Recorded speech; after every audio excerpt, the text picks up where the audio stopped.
நீங்க பேசி தயவு செஞ்சு பேசி கண்டென்ட் வாங்க ப்ளீஸ். நாங்க என்ன பண்ணுவோம், எங்களுக்கு 2 வரி ஏதாவது இல்ல, அது ஷோல கான்செப்ட்ல தானே, இது ஆடியோ லான்ச். கரெக்டா பாட சொல்றாரு. Yes sir, yes sir.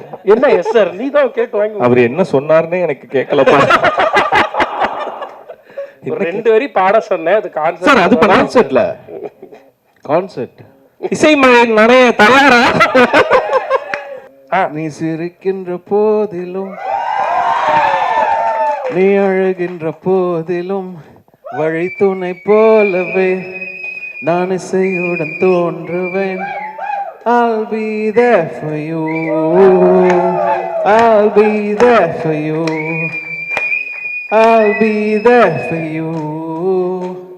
I'll be there for you. Thank you. Thank you sir. Thank you.